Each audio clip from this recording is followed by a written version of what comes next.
भगवान की तरफ आकर्षित होने लगता है। और जहां मन भगवान की तरफ आकर्षित हुआ फिर भजन स्वाभाविक होता है। अभी हमारा मन भोगों की तरफ आकर्षित है, भजन करना पड़ता है। फिर भगवान की तरफ जब मन आकर्षित हो जाता है तो व्यवहार के कार्य बड़ी कठिनता से होते हैं, क्योंकि मन भगवान में लगा हो तो बार बार मन भगवान की तरफ खींचता है, कुछ अच्छा नहीं लगता है। यार कब ऐसा होगा कि मैं एकांत में रात दिन भजन करूं, ऐसी मांग होने लगती है। पर चलता रहे, अभी चलते रहो, लंबे समय तक नाम जप करते रहो, वो स्थिति भगवान की कृपा से आती है। गौरव भंवर जी महाराष्ट्र से। राधे राधे महाराज जी। महाराज जी, बिना किसी भाव के नाम जप करने से लाभ प्राप्त प्रकट में कब होगा महाराज जी? जब पाप नष्ट हो जाएंगे। जो लाभ का स्वरूप है वो आनंद है, और जब तक हमारे पाप बने रहते हैं तब तक क्लेश रहता है, जलन रहती है, अशांति रहती है। भाव न होने पर भी नाम अपना प्रभाव दिखाकर रहता है। जैसे अग्नि में दाहिका शक्ति है, आप श्रद्धा से छुओ तो जला देगी, अश्रद्धा से तो जला देगी, भूल से तो जला देगी, कोई छुआ दे तो वो जला देगी, क्योंकि उसमें दाहिका शक्ति है। जैसे जहर में मारण शक्ति है, भाव से पियो तो मरोगे, बिना भाव के पियो तो मरोगे, अनजान में पिला दे तो मरोगे, क्योंकि उसमें मारण शक्ति है। ऐसे ही आनंद शक्ति, तारण शक्ति, भगवान को अधीन करने की शक्ति, विविध अनंत शक्तियां नाम में विराजमान है। तो भाव कुभाव अनख आलसहु नाम जपत मंगल दिश दशहु। दसों दिशाओं में उसका मंगल हो जाएगा। चाहे भाव से नाम जप करे, चाहे बिना भाव के जप करे, पर इतना जप करे कि पहले उसके पाप नष्ट हो, दुरित नष्ट हो, अनर्थ नष्ट हो, कुविचार नष्ट हो, तब सदविचार का आनंद उसके अंदर प्रकट हो जाएगा। इसके लिए लंबा समय लगेगा। वो जबरदस्ती नाम जप करता रहे। समझ पाए किसका प्रश्न था? समझ पाए आप? जी, इनका एक और प्रश्न है कि नाम जप से महाराज जी प्रारब्ध बदला जा सकता है? यदि हाँ तो क्या प्रारब्ध बदलने में नाम जप खर्च होगा? हाँ, क्यों नहीं। अगर प्रारब्ध बदलने की बात सोची जाए तो भजन सब उसी में चला जाएगा, प्रारब्ध में। इसीलिए संत जन बदलते नहीं, भजन का प्रयोग भगवान की प्राप्ति में करते हैं और प्रारब्ध को भोग लेते हैं। क्योंकि शरीर तो छूटेगा ही, आज नहीं तो कल छूटे। मान लो जैसे किडनी रोग है, खराब है तो भी तभी मरेंगे, और अच्छी हो जाए तो भी तभी मरेंगे। तो जब मरना ही है तो फिर इसको भोग लेते हैं और भजन से भगवान की प्राप्ति कर लेते हैं। चतुर वही है जो भजन का सही जगह प्रयोग करे, गलत जगह प्रयोग क्यों करे? ये गलत जगह है। और भजन का प्रयोग रोग नाश, प्रारब्ध नाश के लिए, मानो ब्रह्मास्त्र का प्रयोग मच्छर मारने के लिए। दिव्य ब्रह्मास्त्र जो पूरी सृष्टि का संहार कर सकता है, मानो उसका प्रयोग मच्छर मारने के लिए किया गया हो। ऐसे भगवान नाम से भगवान की प्राप्ति, अनंत जन्मों की भटकन, पुनरपि जननम पुनरपि मरणम के चक्र को रोक देने की जो सामर्थ्य रखता है, उस भजन का प्रयोग एक जन्म के एक प्रारब्ध नष्ट करने के लिए नहीं, ये तो वैसे हुआ जैसे ब्रह्मास्त्र का प्रयोग मच्छर मारने के लिए। आदित्य कपूर जी करनाल से। गुरु जी के ठाकुर के राधा वल्लभ लाल की जय जय श्री श्री हरिवंश महाराज जी। महाराज जी, जिस प्रकार आचार्य चरण हरिवंश महाप्रभु जी ने नरवाहन जी पर और चैतन्य महाप्रभु जी ने जगाई मदाई पर कृपा की, तो इसमें कृपा पात्र का पूर्व का कुछ भजन था या आचार्य जन अपनी तरफ से हेतु की कृपा करते हैं महाराज जी? आचार्य अपनी तरफ से कृपा करते हैं। उसमें जगाई मदाई या नरवाहन की प्रधानता नहीं, प्रधानता आचार्य कृपा की है। जैसे जगाई मधाई ने तो प्रहार किया नित्यानंद महाप्रभु पर नित्यानंद महाप्रभु ने अपनी तरफ से कृपा करके चैतन्य महाप्रभु के चरण पकड़े और कहा, प्रभु आपका अवतार ऐसे ही अनाधिकारियों पर कृपा करने के लिए हुआ है, आप कृपा करो प्रभु। इनकी दुर्दशा पर देखो, ये शराब पिए मतवाले हो रहे हैं, इन पर कृपा करो। चैतन्य महाप्रभु ने कृपा की, उनके वृत्ति बदली, उनके सारे पाप ले लिए और उनको महात्मा बना दिया। तो ये सिर्फ आचार्य कृपा से ही होता है। आचार्य अपनी तरफ से कृपा करते हैं। जैसे महात्मा बुद्ध ने अंगुली माल को, वो अंगुली में माला पहनता था मार मार के, उसकी बुद्धि को बदल दिया। तो बड़े बड़े महापुरुष जो आचार्य कोटि के हैं, भगवान के समान है या भगवान को प्राप्त हो गए, वैसे नीच पुरुषों पर दया करके भी महापुरुष बना देते हैं। ये उनकी महानता है, ये उनकी कृपा है, उनमें कोई अधिकार नहीं, ये उनकी अपनी तरफ से कृपा होती है। ये कृपा हमारे ऊपर भी हो सकती है। हो सकती है, पर न तुम नरवाहन हो और न अंगुली माल हो, न जगाई मधाई हो। उस कोटि के तो हो नहीं, उस कोटि के हो और अवतार का समय हो तो आप पर भी कृपा हो सकती है। लेकिन न इस समय महाप्रभु का अवतार है और न तुम जगाई मधाई हो। तो हमको भजन करना चाहिए और ईमानदारी से भजन से कृपा बल को प्राप्त करके भगवान का साक्षात्कार करना चाहिए।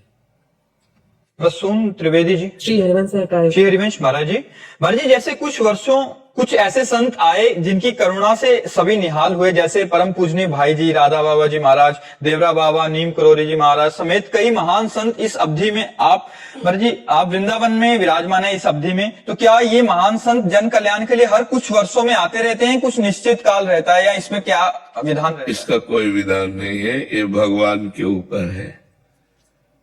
कभी भी किसी भी संत के हृदय में बैठकर प्रकाशित हो जाते हैं, कभी किसी अपने निज जन को अवतार रूप में भेजते हैं। कारक पुरुषों को, जो मुक्त पुरुष हैं, उनको भेजते हैं, जाओ और जगत का मंगल करो। जैसे आचार्य रूप में भगवान निम्बार्काचार्य, वल्लभाचार्य, शंकराचार्य जैसे बड़े बड़े महापुरुष, ये जीवन मुक्त महापुरुष है, ये कर्म बंधन मुक्त महापुरुष है, ये भगवान के निज स्वरूप है। इन्हें भगवान भेजते हैं या स्वयं भगवान समझ लो आए, स्वयं भगवान आचार्यों के रूप में आकर जगत का मंगल करते हैं। और भक्तों में भगवान प्रकाशित होते हैं। किसी भी भक्त के हृदय में भगवान प्रकाशित हुए, लाखों करोड़ों लोगों का उससे कल्याण हो गया। तो वो भक्त साधारण है, लेकिन उसमें असाधारण ज्ञान भगवान प्रकाशित कर दिए। भगवान उसके अंदर बैठ करके स्वयं सवानंद आनंदमय कार्य करने लगते हैं, जीव का मंगल करने लगते हैं। किसी को छू दे, किसी को देख दे, किसी से बोल दे, उसका जीवन परिवर्तन हो गया।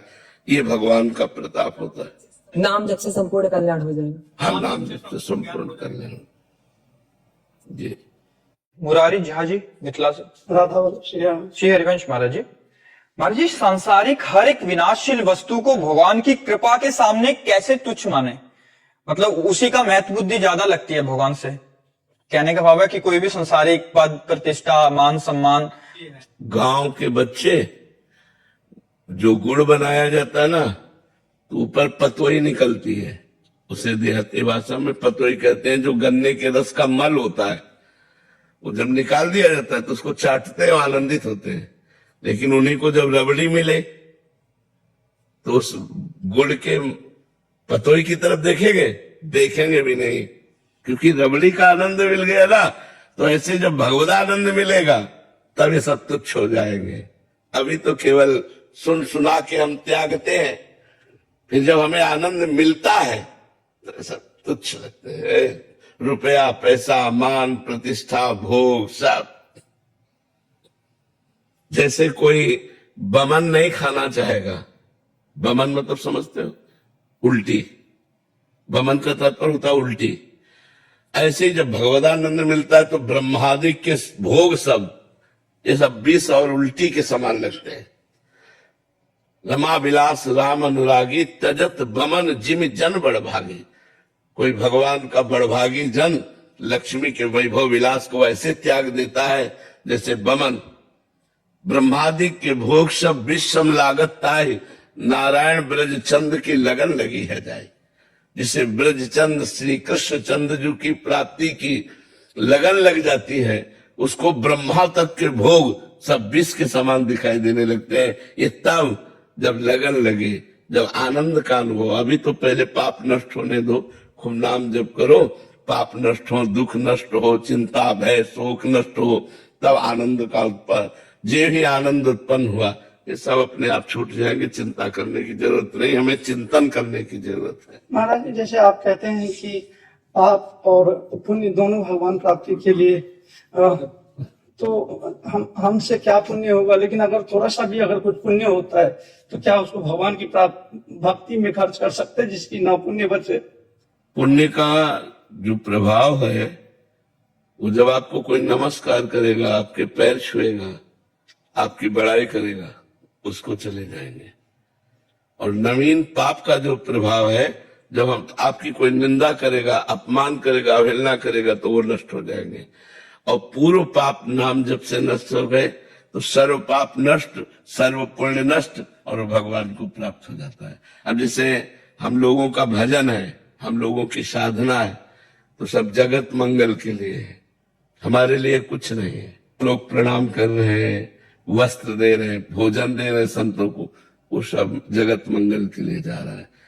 इसीलिए संतों को परोपकार का स्वरूप समझा गया है कि संत है, नदी है, वृक्ष है, पर्वत है, धरती है, ये सब परोपकार के लिए है, उनका जीवन परोपकार के लिए है। तो जब हम भजन करते हैं तो भजन के प्रभाव से पाप नष्ट हो जाते हैं और सांसारिक सुख, नमस्कार, प्रणाम, इनके प्रभाव से पुण्य नष्ट हो जाते हैं।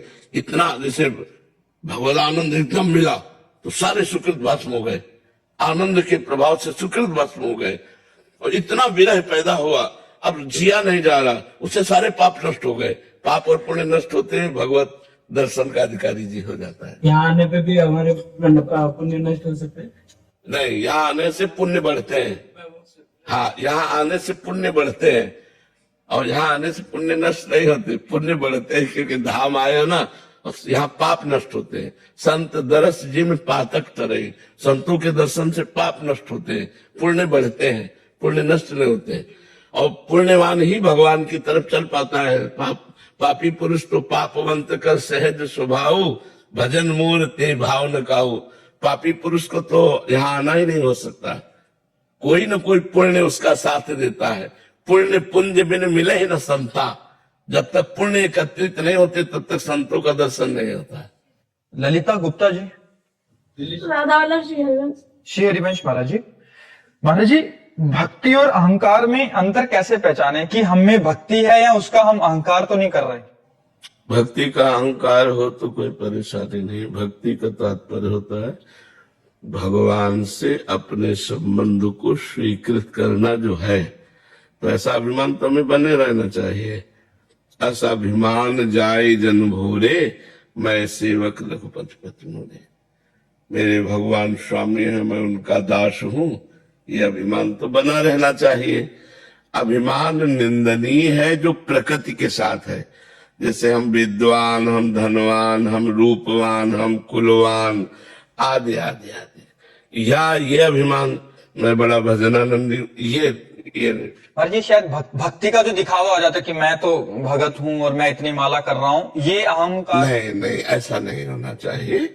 क्योंकि आप जो भजन कर रहे हैं, आप जो भक्ति कर रहे हैं, वो भगवान की कृपा से हो रहा है, आपके अभिमान से करने से थोड़ी हो रहा है। नहीं, सब कर ले भजन, आपके ऊपर भगवान की कृपा है, आपको ऐसा सोचना चाहिए। मलिन अभिमान नहीं धारण करना चाहिए। अभिमान धारण करोगे तो कुछ दिन बाद सब बंद हो जाएगा, गंदी बातें प्रकट हो जाएंगी, गंदे आचरण होने लगेंगे, भगवान की प्यारी भक्ति छूट जाएगी। ऐसा अभिमान नहीं करना, ऐसा अभिमान करना चाहिए मैं भगवान का सेवक, भगवान की हमारे ऊपर बड़ी कृपा, सब में भगवान वास करते हैं, ऐसे प्रणाम। तो ऐसे आपकी भक्ति बढ़ेगी। श्री राम में सब जग जानी, करो प्रणाम जोर जुग पानी। अपने को ऊंचा, दूसरे को नीचा समझोगे तो वो भगवान का ही अपमान है, जिससे आपकी भक्ति फिर अंतर ध्यान हो जाएगी, फिर भक्ति नहीं टिकेगी। भक्ति दैन्य में टिकती है, अहंकार में भक्ति नहीं टिकती है। अहंकार बहुत खतरनाक है, इसलिए अहंकार छोड़ देना चाहिए। भगवान की कृपा से भजन हो रहा है, ऐसा सोचना चाहिए। रजनी जी चंडीगढ़ से। राधे राधे। राधे राधे महाराज जी। महाराज जी, अगर हम किसी को मानसिक चोट पहुंचाने पर उससे माफी मांग लें और वो कह दे कि हमने तुम्हें माफ कर दिया, तो इससे महाराज जी हम दोष से मुक्त हो जाएंगे? हाँ, मुक्त हो जाएंगे। अगर वो ये भी कह रहा है कि हम नहीं माफ करेंगे और आपने अंदर से जलन युक्त होकर दुख अनुभव करते हुए कि हमसे गलती हो गई तो माफ हो गया, वो माफ करे या न करे। मान लो कोई द्वेषी पुरुष है, कोई बहुत ही दुष्ट स्वभाव का है, अब उसने कह दिया हम नहीं माफ करेंगे, आप दुखी बने रहो। नहीं, आपने दुख प्रकट किया कि हमसे गलती हो गई, अब आप क्षमा कर दीजिए, और वो कहता मैं नहीं क्षमा करूंगा, तो अब दोबारा कहने की जरूरत नहीं, वो क्षमा हो गया। वो आपके अंदर जो प्रायश्चित पश्चाताप हुआ उसी से हो गया। आप उस अपराध का प्रायश्चित जो आपके हृदय में पश्चाताप हुआ उसी से हो गया, दोबारा उससे कहने की जरूरत नहीं। वो अगर दुष्ट स्वभाव का हुआ तो दुरुपयोग कर लेगा, इस बात का दुरुपयोग करेगा। प्रियांशु जी। राधे राधे महाराज। महाराज जी, क्या अपने कर्तव्य पालन करने के उसमें अपनी भागवतिक दिनचर्या त्याग करनी पड़े तो हम कर सकते हैं? हाँ, कर सकते हैं। मान लो कि किसान आदमी सुबह से पानी लगाना है उसे, तो अब सुबह से वो माला लेके बैठे कि पानी लगावे, तो पानी लगाने जाए और वही राम राम कृष्ण कृष्ण हरि हरि नाम जप करे, और जब उसको पानी खेत में लग जाए तो फिर पूजा आके घर में कर ले। गृहस्थी में पूजा के समय को विभाजित किया जा सकता है। जैसे अब किसी की रात्रि में ड्यूटी है, वो सुबह 4 बजे कैसे उठेगा, क्योंकि वो 4 बजे तो आया है। अब वो नहा धो के तो पूजा थोड़ी करेगा, वो तो चक्कर सोएगा 2-4-6 घंटे। वो जब जगे तब सुबह, रात्रि की ड्यूटी कर रहा हो, जब जगे तब सुबह, वो जब उसे समय मिले तब। गृहस्थी में अच्छा मान लो माताएं बहनें हैं, अब सुबह उठी, अब बच्चे को स्कूल जाना है, पति को ऑफिस जाना है या नौकरी करना है, अब वो पूजा विस्तार में बैठी है, उनका टिफिन नहीं तैयार है, ये गलत है। पहले टिफिन तैयार करो, उनको खाओ पियाओ, उनको भेजो, फिर पर्दा हटाओ, जब सब चले गए अब पूजा करो। गृहस्थी में पूजा के लिए समय का विभाजन देखना है कि हमारे परिवार का कर्तव्य पहले पूरा होना चाहिए।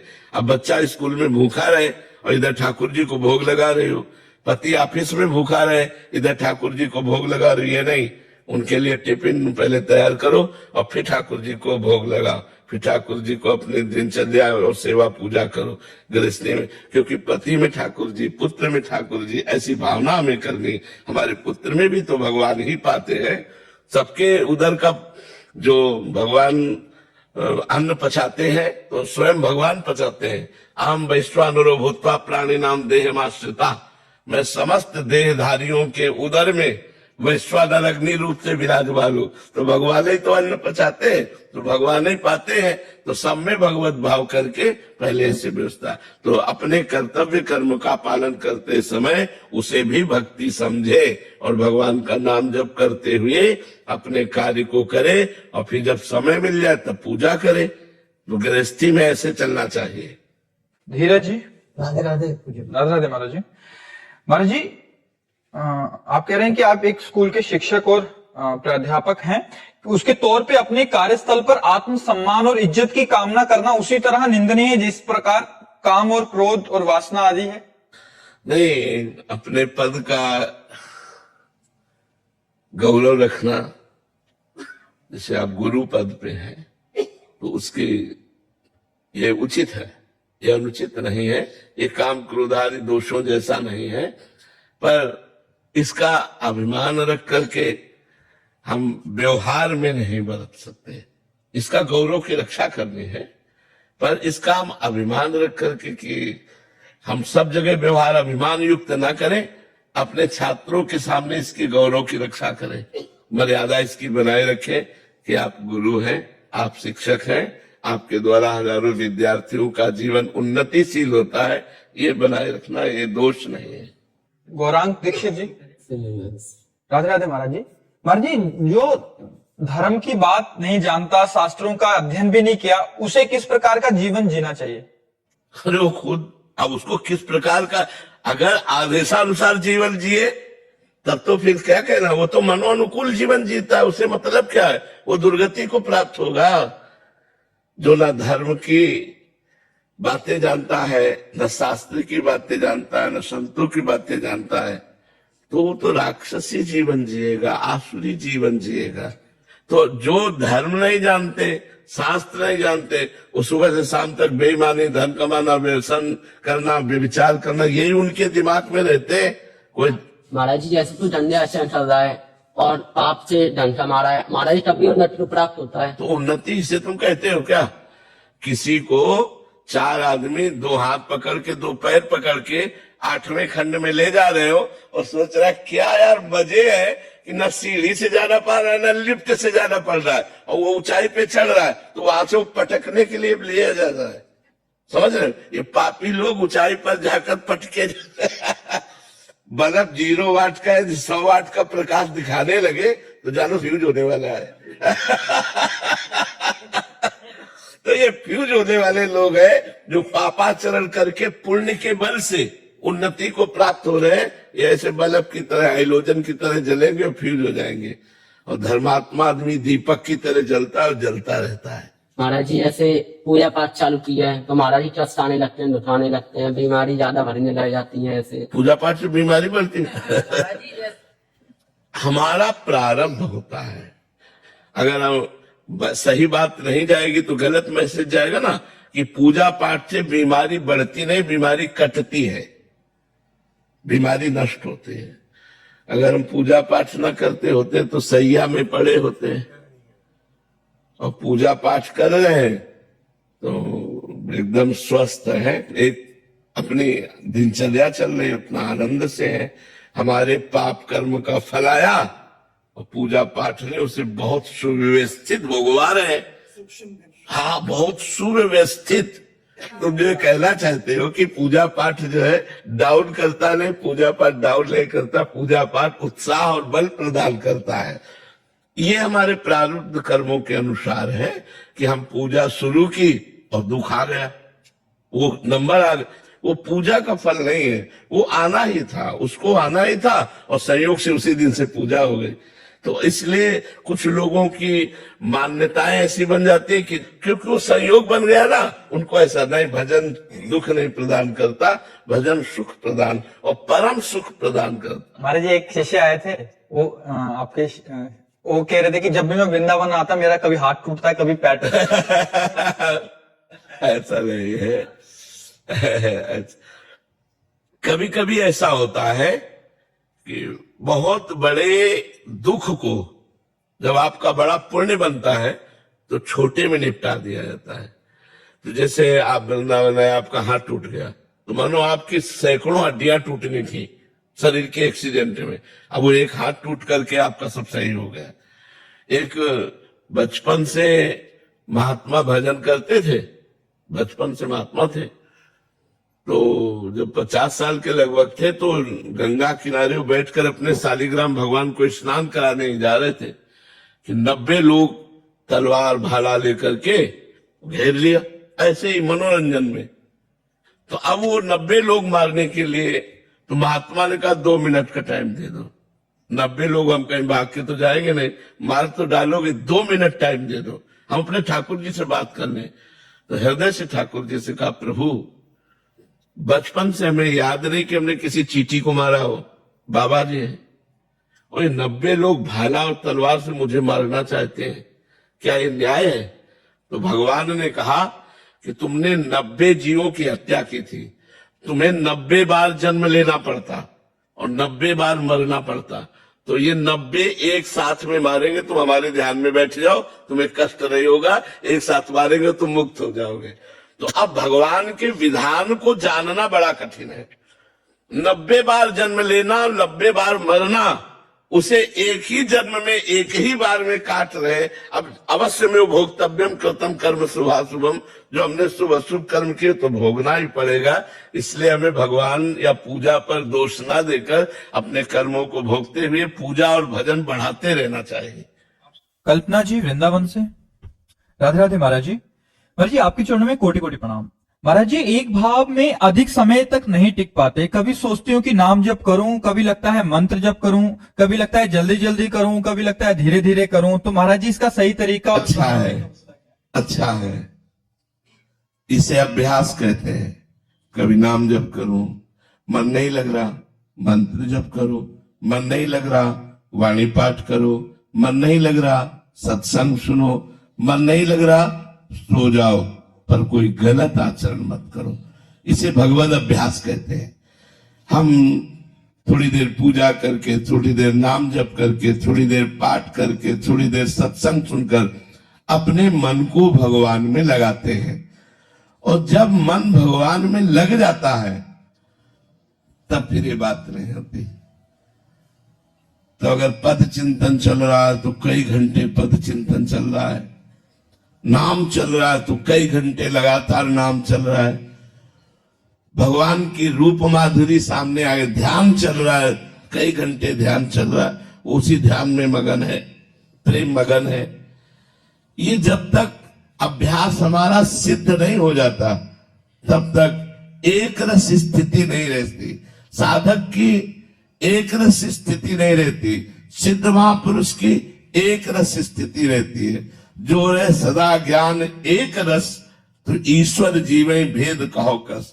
जो जीवत्व को मिटाकर अपने आत्मस्वरूप भगवान में स्थित हो चुके हैं वो एक रस रहते हैं, और जो देहाभिमानी मन और इंद्रियों के द्वारा विषयों का 5 विषय है जिसमें पूरी सृष्टि के भोग है, शब्द स्पर्श रूप रस गंध, जो इन 5 पर आसक्त चित्त होकर के रह रहे हैं उनकी बात है। जो भगवान में आसक्त चित्त हो गए, इन विषयों से वैराग्य को प्राप्त हुए, वही महान है, उसी का जीवन धन्य है, उसी का सब कुछ सार्थक है। नहीं तो हमारी बात अच्छे से समझ लो, जो भगवान से विमुख होकर भोगों का सेवन कर रहे उनका जीवन बिल्कुल व्यर्थ जा रहा, पछताना पड़ेगा, क्योंकि मनुष्य जीवन की श्वासें बड़ी कीमती है, और इन श्वासों को व्यर्थ चिंतन में, व्यर्थ वार्ता में, तो ये बहुत बड़ी हानि की विषय।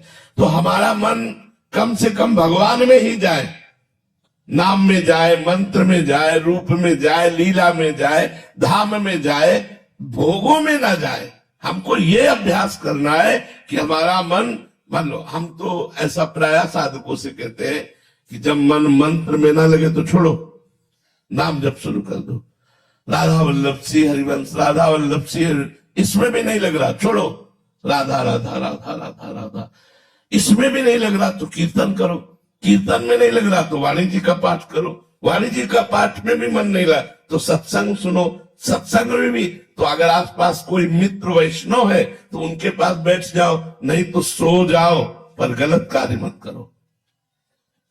भजन एक रस आगे चलकर होगा, अभी ऐसा अभ्यास करते रहो। दिव्यांशु जी, राधे राधे महाराज जी। महाराज जी, क्या मन में जो दूसरों के प्रति दोष दर्शन होता है, क्या उसे भी ग्रंथों में पाप माना गया है, या इस दोष दर्शन को शून्य की ओर ले जाने की क्या विधि है? जी, हमारा मन जब किसी के दोष दर्शन करता है तो मलिन हो जाता है। हमें नहीं करना चाहिए दोष दर्शन, क्योंकि यदि हम दोषी ना हो तो दूसरों को दोष दर्शन देखने की वृत्ति, अपने मन को हम छूट दे, ये हमारा मन ही गंदा है, तो दूसरे का क्या देखे? हमारा ही मन नहीं साफ है तो दूसरे का क्या? जो दोषी है वही दोष देखता है, जो निर्दोष है कभी दोष देख ही नहीं सकता है। तो हम दोषी है ना, तभी तो हमें दोष दिखाई देते, तो हमें लौट आना चाहिए अपने हृदय में। बुरा जो देखन में चला, बुरा न मिलिया कोई, जो दिल खोजो आपनो तो हमसे बुरा न। तो इसलिए हम अपने को सुधारे, अपने दोषों को देखें, अपनी गलतियों का मार्जन करें। दूसरे में यदि गलती दिखाई दे तो भगवान से प्रार्थना करें, प्रभु इसको बुद्धि प्रदान कीजिए, विवेक प्रदान कीजिए, जिससे ये गलत आचरण न करे, ना कि हम उसकी निंदा या घृणा या नफरत। जैसे कोई शराबी आदमी है, ये दोष है शराब पीना, लेकिन हम उससे घृणा न करें, नफरत न करें। अगर वो शराब छोड़ देगा तो एक अच्छा आदमी बन जाएगा। तो हमें भगवान से प्रार्थना करनी है, उससे प्रार्थना करनी है कि आप शराब छोड़ दीजिए, आप गलत आचरण छोड़ दीजिए। तो यदि हमारा कोई मित्र है, हमारे को दोष दर्शन हो रहा है, तो हम उससे प्रार्थना कर सकते हैं कि अगर आप ये दोष छोड़ दें तो आप बहुत अच्छे हो जाए। लेकिन ये ना करके उसके पीछे 4 लोगों से उसकी निंदा करने लगे, ये अब हमारी हानि हो जाएगी, इसमें हमारा पतन हो जाएगा। तो जहां हम दोष दर्शन कर रहे हैं वो कोई क्रिया होगी ना। जहां दोष दर्शन कर रहे हैं वो कोई क्रिया होगी, लेकिन उसका कारण तत्व कौन है? परमात्मा। कारण श्री हरिवंश वनम। यदि हम कारण तत्व पर दृष्टि रखें कि ये बेचारा क्या उस पर ब्रह्म परमात्मा की त्रिगुण माया से पीड़ित होकर ये सतरज तम में विचर रहा है, इससे कुछ भी हो सकता है। तो हम अगर कारण तत्व पर स्थित हो जाए तो दोष दर्शन नहीं करेंगे। जैसे हीटर गर्म हवा फेंकता है, एसी ठंडी हवा फेंकती है, लेकिन दोनों का कारण क्या है? बिजली। वो तो एक है ना, बिजली तो दोनों की एक है ना। ऐसे ही बुरा आदमी और भला आदमी दोनों की क्रियाएं हैं, लेकिन दोनों का कारण एक परमात्मा है। जो कारण पर दृष्टि रखता है वो क्रियाओं पर दोष दर्शन नहीं करता, और जो क्रियाओं पर दोष दर्शन करता है वो कारण तत्व पर दृष्टि नहीं रखता। इसलिए हमें सब में भगवान की उपस्थिति मानकर प्रणाम करना चाहिए। सिए राम में सब जग जानी, करो प्रणाम जोर जुग पानी। ना कि दोष दर्शन करना चाहिए। दोष दर्शन करना, दोष श्रवण करना, दोष वर्णन करना, ये तीनों जीव को पतन के मार्ग में ले जाते हैं, उनका नाश कर देते हैं। इसलिए किसी के दोष ना देखो, अगर दिखाई दे तो भगवान से प्रार्थना करो कि मेरी दृष्टि ठीक करो और इसके दोष ठीक करो, और प्रार्थना करो कि नाथ आप सब जगह सबके हृदय में विहार करने वाले हृदय विहारी हो। प्रभु ऐसा मैं अनुभव करूं, किसी के दोष दर्शन न करूं। Squadron commander Dharmendra Singh ji, leader Delhi से। राधे राधे महाराज जी। महाराज जी, कई बार ऐसा होता है कि मैं करना कुछ चाहता हूं और होता कुछ है, तो ऐसे में दुविधा आती है कि क्या कर्म की स्वतंत्रता मनुष्य में खुद की नहीं है अथवा सब कुछ पहले से निमित्त है? महाराज नहीं, पहले निश्चित है शुभ और अशुभ का फल। अच्छे से समझना, शुभ माने पुण्य, अशुभ माने पाप। हमें जो अब मिलेगा बिना किसी जानकारी के, दुख या सुख, वो पूर्व प्रेरित होगा। हमारे पूर्व के कर्म जो पुण्य है उनसे सुख मिलेगा, और जो पाप है उनसे दुख मिलेगा। जैसे आप बहुत अच्छी पढ़ाई किए, डिग्री आपके हाथ में है, लेकिन आपको अच्छी नौकरी नहीं मिली, आप विफल रहे, उसका कारण आपका प्रारब्ध है। वर्तमान में तो आपने प्रयास बहुत अच्छा किया, लेकिन प्रारब्ध बुरा होने के कारण वो आपको लाभ नहीं मिल पाया। तो जो भाग्य है वो दो ही फल देता है, सफलता असफलता, जय पराजय, सुख दुख, ये फल देता है। लेकिन वर्तमान का जो कर्म हमें करना है उसे भाग्य पर नहीं, उसे शास्त्र पर निर्धारित किया गया है। तस्मात् शास्त्रम प्रमाणम थे कार्या अकार्यो व्यवस्थित हो। तुम्हें क्या करना चाहिए क्या नहीं करना चाहिए, ये शास्त्र प्रमाणित होना चाहिए। शास्त्र आज्ञा करता है वही धर्म है, जिसको निषेध करता है वही अधर्म है। तो हम अपनी मनमानी आचरण न करें। अगर शास्त्र आज्ञा का पता नहीं तो हम सत्संग सुने, सत्संग से पता चल जाएगा कि हमें क्या करना चाहिए क्या नहीं करना चाहिए। और आंतरिक बात, आपके मन में दो बातें आती हैं, उनमें से कौन बात चयन करनी है? यदि 1 मिनट रुक करके भगवान से पूछोगे तो अंदर से उत्तर आ जाएगा, ये नहीं करना ये करना है। पर अंदर की बात सुनना पता होना, अंदर की बात सबको आती है। जैसे कोई गलत करे तो अंदर से आता मैं गलत हूं, गलत कर रहा हूं, मुझे नहीं करना चाहिए। पर हम अंदर की बात न सुनकर, अपने हृदय की बात न सुनकर मन की बात सुन लेते हैं और उसके अनुसार आचरण कर लेते हैं। तो जहां दुविधा हो वहां 1 मिनट रुको, अपने अंतर्यामी हृदय में विराजमान प्रभु से प्रश्न करो, उत्तर मिल जाएगा। अगर ऐसा नहीं तो फिर महतजनों से प्रश्न करो कि ये 2 कार्य है, इनमें से कौन करना चाहिए, तो वो उत्तर दे देंगे। तो शास्त्र और संतजन महापुरुषों की वाणी के अनुसार ही कर्म किया जाए तो वो धर्म होता है, और उसके विरुद्ध किया जाए तो अधर्म हो जाता है। मनी कालरा जी दिल्ली से। राधे राधे महाराज जी। महाराज जी, जब हम किसी को कुछ दान या सहयोग करते हैं और उसका वो दुरुपयोग करता है तो क्या उसका फल हमें भी भोगना पड़ता है? जी, क्योंकि अगर हम नहीं देते तो वो बिल्कुल दुरुपयोगी जी, ना होगा। भोगना पड़ता है। इसीलिए हमने कई बार एकांतिक में प्रार्थना की है, भोजन सबको दे दो। सर्दी लग रही है, आप सर्दी से जाओ, अपना कोट उतार के दे दो, स्वेटर उतार के दे दो।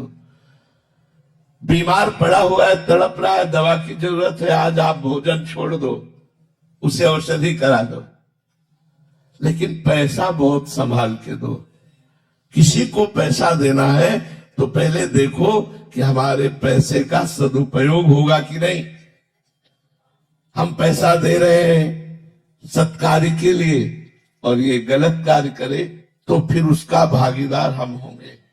तो इसलिए धन जहां दान की बात आती है, वहां पात्रता की बात आ जाती है कि वो पात्र है कि नहीं दान का, जो हम धन दे रहे। अगर धन हम ऐसे मनमानी बांटेंगे तो हमें बहुत संभल के भोजन सबको दे देना है। सर्दी पड़ रही, उसकी निवृत्ति के लिए जरूरत पड़े तो अपनी जैकेट में उतार के दे देंगे। आज हम नई सब्जी बनाएंगे, लेकिन जो सब्जी के पैसे हम किसी को दवा में दे देंगे, ऐसा तो मानते हैं। ये आपके पास वास्तविक धर्म के द्वारा कमाया हुआ है तो आप गौ सेवा, संत सेवा, अस्पताल आदि, ये बहुत सी ऐसी जगह है जहां आप अपने धन का सदुपयोग कर सकते हैं। हम अपने अर्थ को बहुत पात्रता देख करके दे, नहीं तो यदि अपात्र को धन देंगे और वो उसका दुरुपयोग करेगा तो आपकी भी दुर्गति निश्चित है, क्योंकि वो आपके धन के द्वारा किया गया है। महाराज जी, दान लेने वाले के बारे में अगर हम पूछते हैं तो कि कोई ऐसा कि किसी एक कार्य को दिखा के कि गौ हम सेवा करेंगे, फिर हमें पाप नहीं लगेगा, फिर उसको लगेगा। हाँ, फिर उसको लगेगा, क्योंकि हम गौ सेवा के निमित्त उसको दे रहे हैं। अब उसने स्वीकार किया, इसके बाद वो गलत आचरण करता है तो दुर्गति उसकी होगी, आपकी नहीं। लेकिन आप ऐसे जो बांटे, फिर वो हम आपको, आपने कहा कि हम 50 आदमियों की फ्री सेवा करते हैं, हमने दे दिया और आप वो पूरे पैसे के जाके गंदे आचरण किए तो नरक आप भोगोगे, वो नहीं, उसको पुण्य मिलेगा, उसको आपके सारे पुण्य मिलेंगे और आपको दुर्गति भोगनी पड़ेगी। पात्रता देखकर जहां समझ में आ रहा है वहां, फिर इसके बाद अगर वो करता है तो उस कर्ता को भोगना पड़ेगा। गौशाला है, बिल्कुल जरूर दे दो। हम तो भारतवासियों से प्रार्थना करेंगे कि आज हमारी जो गौओं की दुर्दशा है उस पर दया करें। धर्म है हमारा गौ रक्षा करना। बहुत सी गौएं आवारा घूम रही और बड़ा उनके साथ अत्याचार भी होता है। अब उनको भूख लगी, किसी के भी खेत, किसी के भी दर्द, ईंट पत्थर ऐसे मार, तो अगर हम 4 लोग मिलकर गौशाला खोल ले, नहीं खोल सकते तो हम 100 रुपया महीना निकाल लें, किसी गौशाला में भेज दे तो गौओं की सेवा बन जाएगी, संत सेवा बन जाएगी, मरीजों की सेवा बन। यही है धर्म के कार्य। धर्म के कार्यों में सो धन धन्य प्रथम गति जाकी, वो धन धन्य है जो भगवान के कार्य में लगता है, भगवत कार्यों में लगता है। सो धन धन्य प्रथम गति जाकी। तो धन में पात्र और अपात्रता का विचार जरूर करना चाहिए। धन देने में, भोजन, औषधि और वस्त्र देने में कोई बात नहीं। मुकेश जी, ममता जी, कैलिफोर्निया से। राधे राधे महाराज जी। महाराज जी, हमारे जीवन में आपका सत्संग सुनने के बाद बहुत सा अच्छा बदलाव आया है। हम दोनों आपका शुक्रगुजार करते हैं। महाराज जी, जब बुद्धि में बैठ जाए कि इस दुनिया में सब नकली है, कुछ रहने वाला नहीं है, यहाँ से कब चले जाएं कुछ पता नहीं है, भगवान अंदर छुपे बैठे हैं, महाराज जी कुछ समझ नहीं आ रहा, क्या करें ऐसी स्थिति हो जाए तो आंतरिक। तो हमको भी तो नाटक में सम्मिलित किया गया है। बाहर ही जो नाटक हो रहा है तो हमको भी तो सम्मिलित किया गया है। हम किसी के भाई हैं, किसी के पति हैं, किसी के पुत्र हैं, हम किसी की बहन है, किसी की बेटी है, किसी की पत्नी है, किसी की माँ है। तो हमारा रोल है ना, हमारा स्वांग है ना। तो इस नकली संसार में हमको भी नाटक की तरह ही अपने किरदार का सही ढंग से निर्वाह करना है। जो हमें स्वांग मिला है, पिता का स्वांग मिला है, तो ठीक पिता का स्वांग पूरा कीजिए। भाई का स्वांग मिला है, बहन का, पत्नी का, जिसका जो स्वांग मिला है वो स्वांग कीजिए, अंदर से नाम जप कीजिए। इसे ममता रहित, लगाव रहित नाटक की तरह कीजिए, आप जीवन मुक्त हो जाएंगे। महाराज जी हमारा रोल इतना परफेक्ट हो जाता है कि हम उसी में घुस जाते हैं। ये रोल परफेक्ट नहीं हुआ। परफेक्ट रोल ये होता है कि हमें पता रहे मैं कौन हूं, सामने देखने वाला हमारे रोल में घुस जाए, सामने देखने वाला हमारे रोल से प्रभावित हो जाए। एक दिन एक नौटंकी चल रही थी, उसमें जो अंग्रेज का रोल कर रहा था भारतीय नारी के साथ गलत व्यवहार का, तो एक भारतीय नेता बैठे थे, उन्होंने जूता वहीं से मारा। वो जूता लिया और प्रसन्न होकर बोला, आज मेरा रोल साचा हुआ, आज मेरा रोल साचा हुआ। जब सामने वाले को प्रभावित करके रोल में एकदम घुसेड़ दिया, पूरी चित्तवृत्ति रोल में घुस गई और वो आवेश में आ गए कि हमारे भारत की नारी को ऐसा कैसे रोल ठीक किया। सामने वाला हमारे रोल से बिल्कुल प्रभावित हो जाए और हम बिल्कुल लगाव रहित। जैसे वो रानी थोड़ी देर के लिए बना तो चलता, 2 घंटा के लिए रानी बनाओ, उसको पता है। ऐसे ही मुझे पता है मैं भगवान का हूं, लेकिन मुझे थोड़ी देर के लिए संसार का रोल मिला है। जो रोल मिला है उसका मैं सांगोपांग निर्वाह करता हूं। यही तो ज्ञानी पुरुष का कार्य है। ज्ञानी पुरुष ज्ञान हो जाने पर संसार को छोड़ के थोड़ी भाग जाता है। जनक जी परम ज्ञानी है, राजा हैं, पूरे राज्य को देख रहे हैं, पत्नी पुत्र व्यवहार को देख रहे हैं, पर वो देख रहे हैं नाटक की तरह और हम देख रहे हैं सत्य की तरह। भगवान नाटक दिखाई देता है और संसार सत्य दिखाई देता है, और जो भजन करते हैं उन्हें भगवान सत्य दिखाई देते हैं, संसार नाटक। जगत नाटक वही भवा, उमा कहो मैं अनुभव अपना, सत हरि भजन जगत सब सपना। तो इस जगत नाटक वैभवा में हमको जो रोल मिला है उससे हम निर्वाह करें और खूब नाम जप करें प्रसन्न मुद्रा में। जैसे कोई व्यक्ति हमसे मिल रहा है, आइए जी आइए, राधे श्याम, आप ठीक हैं, आप अच्छे हैं, वो बड़ा खुश हो गया इतनी बात से। और हम अपने प्रभु से पूछ रहे हैं, आइए आइए, आप ही सब रूपों में हो, और मृदु वचन बोले, सुख देने वाले वचन बोले। हमारा रोल सही हो गया, बहुत चढ़ा ली कटु वचन, हमारा रोल गलत हो गया। जो हमें स्वांग मिला है हम ठीक वैसा स्वांग करें तो हमारा परम कल्याण हो जाएगा। इसमें ये नहीं कि भजन करने वाले कहीं भाग के चले जाते हैं, भजन करने वाले तो कोई कर्तव्य कर्म नहीं करते। आप क्या समझते हो, भजन करने वाले जितना कर्तव्य का कर्म का पालन करते हैं उतना और कोई करता ही नहीं है। इसलिए आपको यदि ज्ञान हो रहा है जगत झूठा है, जगत नाटक है, तो इस नाटक में मेरा भी रोल है। हम अपने रोल को करते हुए भगवान का स्मरण करें, यही सच्चा ज्ञान है। आशीष जी गोरखपुर से सानंद महाराज जी, गुरुदेव भगवान, प्रेम क्या है और काम क्या है और दोनों में अंतर क्या है महाराज जी? सच्चिदानंद भगवान का जो हृदय है वो प्रेम है। प्रेम प्रतिक्षण वर्धमान है, काम प्रतिक्षण नाश को प्राप्त होता है। प्रेम भास्कर के समान प्रकाशक है, काम रात्रि के समान अंधकारमय है। प्रेम पूर्ण तृप्त है, लोग परलोक के किसी भोग की आकांक्षा नहीं, और काम सदा अतृप्त है। कामना बढ़ती रहती है, कभी पूर्ति नहीं होती। काम शरीर में फांसता है, प्रेम भगवान को अधीन कर लेता है। काम हृदय को दूषित करता है, प्रेम हृदय को पवित्र कर देता है। कामना रहितम गुण रहितम प्रतिक्षण वर्धमानम सूक्ष्मतरम अनुभव स्वरूपम। प्रेम प्रेम है। काम दुर्गति कराता है, प्रेम सदगति कराता है। काम भगवान का विरोधी भाव है, जहां राम तहां काम नहीं, जहां काम नहीं राम। जहां काम का खेल है वहां भगवान का प्रेम, भगवान की भक्ति, भगवान की महिमा नहीं प्रकाशित होती। और जहां भगवान की भक्ति, भगवान की नाम रूप लीला धाम महिमा, वहां काम नहीं है। काम निषेध है, प्रेम परम विधि है।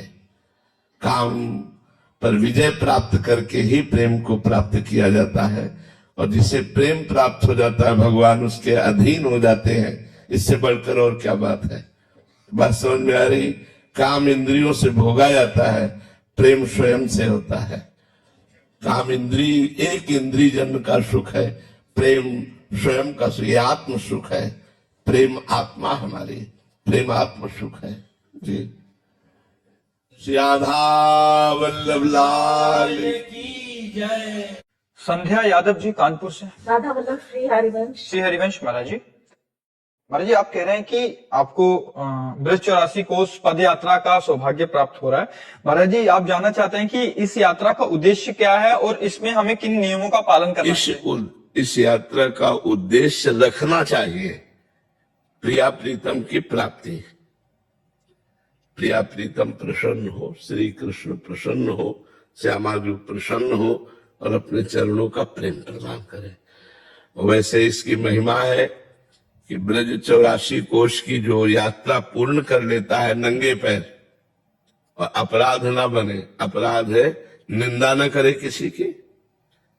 अपने दाहिने ओर ब्रज क्षेत्र रहता है, तो बाएं ओर ही मलमूत्र का त्याग करे, थूक आदि का त्याग करे। दाहिनी तरफ मलमूत्र और थूक आदि का त्याग न करे। दूसरा, किसी भी ब्रजवासी को कटु भाषण न बोले। ऐसे भगवान भिड़ा देते हैं, ऐसे ही रहना है ब्रज क्षेत्र में ऐसे। तो ब्रजवासियों का अपराध न करे, और ब्रज की यदि 84 कोस की परिक्रमा कर ली जाए तो 84 लाख योनियों से मुक्ति मिल जाती है। ऐसा महापुरुषों का कथन है कि अगर नंगे पैर ब्रज 84 कोस की यात्रा भगवान का स्मरण करते हुए की जाए, बड़े दैन्य भाव से, कोई अपराध न बने, तो 84 लाख योनियों से मुक्ति मिल जाती है। 84 लाख योनियों में फिर नहीं जाना पड़ेगा, भगवान श्री कृष्ण की कृपा प्राप्त हो जाती है। 84 कोस बड़ी महिमा में, ये भगवान का परम धाम है ना, और हर क्षेत्र में कुछ न कुछ भगवान की लीला हुई है। 84 कोस में कोई न कोई भगवान की दिव्य लीलाएं हुई है। कहीं भगवान ने कोई लीला की, कहीं कोई लीला की। पूरा ब्रज 84 कोस हमारे श्री कृष्ण का लीला क्षेत्र है, और इसकी परिक्रमा करने का फल है 84 लाख योनियों से मुक्ति मिल जाना। गाड़ी से नहीं, परिक्रमा तो पैदल होती, प्रदक्षिणा तो नंगे पैर मानी जाती है। देखो, जो अनुष्ठान है उसको उसी पद्धति से करे। अच्छा, ब्रज 84 को परिक्रमा दे रहे हो आप, देखो नंगे पैर चल के तो थकान लगती है। अगर 10 किलोमीटर सुबह और 10 किलोमीटर शाम के चले, 20 किलोमीटर रोज चले, तो 84 कोस कितने दिनों में होगा? पहले 84 कोस के किलोमीटर विभाजन करो, 250 किलोमीटर। तो अगर 15 दूनी 30, लगभग 15 दिन, 15 दिन तक। तो आप समझो 15 दिन बराबर ब्रज का, और ब्रजवासियों के कहीं न कहीं टुकड़े मिलते हैं। ब्रजवासियों की कृपा, ब्रज क्षेत्र में भगवान की तीर्थ स्थलियों के दर्शन नंगे पैर, बड़ा श्रम पूर्वक है, कोई ऐसे सहज थोड़ी हो जाती है। पद यात्रा करते हैं तो मधुकरी मार्ग। हाँ, ये सब पवित्र का, तो ब्रज 84 कोस की परिक्रमा महामहिम है। अपने लोग सब नंगे पैर किए हैं, और जहाँ रास्ते वहाँ कांटे थोड़ी बिछे, और थोड़ा कंकड़ चुभे, थोड़ा कांटे भी लगे तो अच्छा रहेगा, पाप नष्ट होंगे। तो तभी हमने कहा अनुष्ठान पद्धति से अगर अनुष्ठान करो तो 84 लाख योनियों से मुक्ति मिल जाएगी ब्रज 84 कोस की परिक्रमा मात्र से। हमें 7 दिन में कर ली थी भाई। हाँ, तो अब जिनकी बहादुरी है भाई, जो अच्छा चल लेते हैं, तो मान लो 40-50 किलोमीटर, 40 किलोमीटर चल ले तो 7 दिन में कितना, 7 चौक 28, मतलब 40 किलोमीटर लगभग, 40 किलोमीटर लगभग रोज चले, तो अब भाई बहादुर आदमी के काम है। अपने लोग तो 10 किलोमीटर सुबह चलते थे और 10 किलोमीटर शाम के चलते थे, 13-14 दिन में पूरी हो गई थी। ठाकुर जी के आने के हमारे संकेत मिलते हैं कोई, फिर जो मिलना हो ठाकुर जी की कृपा करें कभी, उनके पहले कोई संकेत मिलता है? ठाकुर जी तो वृंदावन में है ही, प्रिया प्रीतम है, लेकिन सबको नहीं। जिनके हृदय में प्रकट होना होता है वो निरंतर भजन और रुदन चलता है और एक आनंद की अनुभूति होती है। मन अति हरस जनावनते ही आज देखियो परम स्नेही। मन अति हरस जनावनते ही आज देखियो परम स्नेही। वो हृदय में आज प्रभु मिलेंगे, आज प्रभु मिलेंगे, वो ऐसा लगन लग जाए तो प्रभु आने वाले, उसके हृदय में प्रकाशित होने वाले। सबको नहीं, उस भजन करने वाले को उसके हृदय में आनंद की अनुभूति ऐसी होने लगती है जैसे सूर्य उदय होने के पहले ही अंधकार नष्ट हो जाता है। ऐसे भगवान के साक्षात्कार के दर्शन करने के पहले ही काम क्रोध लोभ मोह मद ये सब अंधकार नष्ट हो जाता है। हृदय शांत और शीतल विनयी नम्र सब भागवती देवी संपदा आ जाती है। तब भगवान के दर्शन का अधिकारी होता है, तब उसको अनुभव होने लगता है कि भगवान आने वाले हैं, हमारे हृदय में प्रकाशित होने वाले। वो अनुभव होता है, उसी उपासक को अनुभव होता है जो उपासना में रहता है, सबको अनुभव नहीं होता। और प्रगट सपने में आते हैं। ऐसा भी भगवान कर सकते हैं कि अगर अभी उसका चित्त पूर्ण लुभायमान नहीं हुआ तो स्वप्न में भगवान के शिव विग्रहों के दर्शन, तीर्थों के दर्शन, संतों के दर्शन, ये स्वप्न में थोड़ा भी साधना करे तो ये आने लगते हैं। जैसे स्वप्न में भगवान के दर्शन है विग्रहों के, लेकिन हम तुम बातचीत जैसे कर रहे हैं ऐसे भगवान के स्वप्न में दर्शन होना कि भगवान जैसे कि भगवान आए, हमसे बातचीत किए, हमसे मिले, गले लगे स्वप्न में ही, ये महान बात है। हाँ, ये महान, हाँ ये महान।